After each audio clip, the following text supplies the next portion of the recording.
Hey everybody, amprepairguy.com, 203-892-4119. So today we have a SB200 in. I was waiting on parts. Customer built this from kit years and years and years ago, before I was born. He has trouble soldering. His dominant hand shakes, so he tried to fix it, tried to do some stuff to it, and did a pretty good job, but there's some things that need to be touched up on, but he couldn't get it to work. So he changed this whole terminal strip. I'm going to put it back to stock. I have a stock one. He tried to change the grid loading resistors. Lead lengths are too long. So there's some other issues, but so I'll go through the entire thing. I'll do all the work I normally do. I also changed the RCA input jack over to SO239. That's my boiler, just kicked on. It's cold here in Connecticut, so I'll make sure that's snug. Put the Harbach board in. I'll have to touch up on a bunch of solder joints. He blew the shunt resistor up, so I'll change that.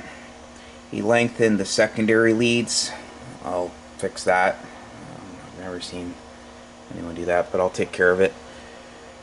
I'll put in the proper parasitic suppressors. I'll change the doorknob cap to the plate blocker.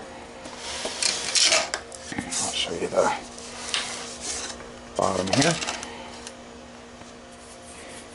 So I always change these two capacitors. Someone, I guess he changed the TR relay at some point, but I told him these wires are way too stiff, so it's not easily engaging or disengaging. The wrong screw here.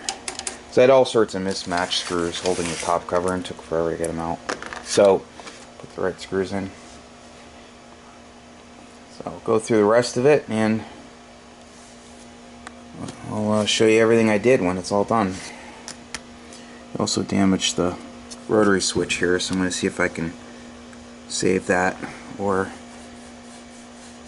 if I need to replace it. I have a stock one out of another amp, so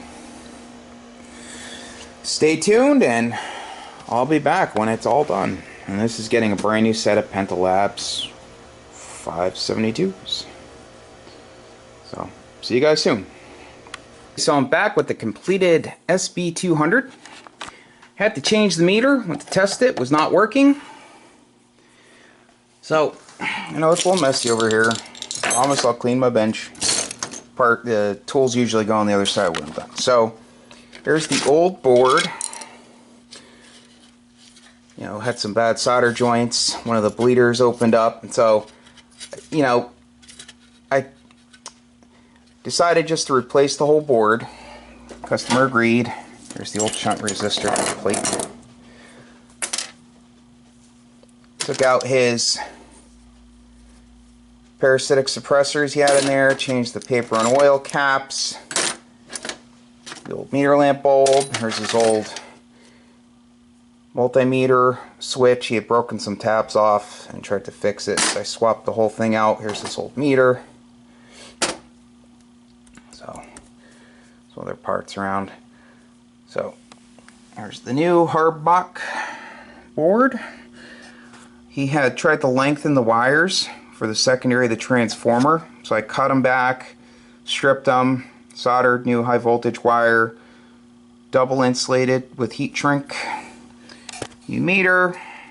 His other meter, he had it in and he only had one set of nuts, and he had reverse connected diodes right up against the plastic, and then the ring terminals against those with one set of nuts. So I have two sets of nuts, one against the plastic and ring terminals, then the other set, and the reverse connected diodes, the new ones, are soldered to the terminals. Okay, so got the new parasitic suppressors right there, new plate blocking cap, Energy Corp, clean the rotary switches with deoxit gold. I'll show you the back. I'll be right back. So here's the bottom. Let's just show here. This is an aftermarket TR relay. He had a solid conductor wire over here and a thick gauge wire on this side, so it wasn't really engaging easily, engaging and disengaging. So I took the wires out of another Parts Sb200, nice and flexible. Changed these two capacitors. They were paper and oil type. Checked the value of this resistor, and the resistor over here. They're all within tolerance. The output SO239 has a good grip on a PL259, but the solder connection must have broke where the center pin goes through the directional coupler center. So soldered that really well. That's good. There's the multimeter rotary switch that I changed. This was some really tedious, delicate work here. So that's all set. As good as new.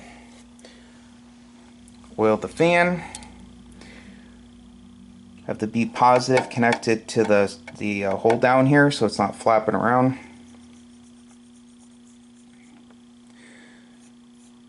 And I like using a piece of Teflon wire. This is for the high voltage metering. And replace the resistor. Came with the Harbach kit. The string resistors, the drop-in resistors are on the board, but that works in conjunction with those resistors to scale the high voltage meter. And that's about it. So I will flip it back right side up and show you the back. Okay, so I got rid of that barrier strip. I had one of these stock strips, put that in, proper choke, 33 ohm 2-watt carbon comp resistors for the grid loading resistors, new 200 puff mica caps between the grid and the ground. I compressed all of the clips and cleaned them with deoxit gold. Fixed the terminal here, cleaned the input rotary switch with deoxit gold, and tested it, and it works as it should. So if you need an amplifier repaired, feel free to give me a call. Phone number is 203-892-4119. That's 203-892-4119. And my website is amprepairguy.com. He had already installed this. I always use a flange type. This is for the input, and you replace the RCA type with the SO239, so I left that alone. It's nice and tight. So, oh, I should also add, the customer was the original builder. I forget if I mentioned that in the first video. I made that video on a different day, and he has tremors in his hand, so he did the best he could. Really nice guy, but this thing was a lot of work. And I want to also point out that I extended one wire. I just flat out replaced. He had soldered and heat shrunk a couple of the wires to lengthen them to get up here to the barrier strip he put in. One is part of the harness, so I cut that, re-stripped it, and actually did that to, let's see, I did that to 2 wires over here. So I cut them, stripped them, soldered and heat shrunk, and I always use Teflon when I replace a wire or lengthen a wire. I have tons and tons. I know it's not needed, but I have lots and lots of it. So again, thank you for watching, and I will be back soon with another Ameritron amplifier. So if you need an amp repaired again, feel free to give me a call. 73.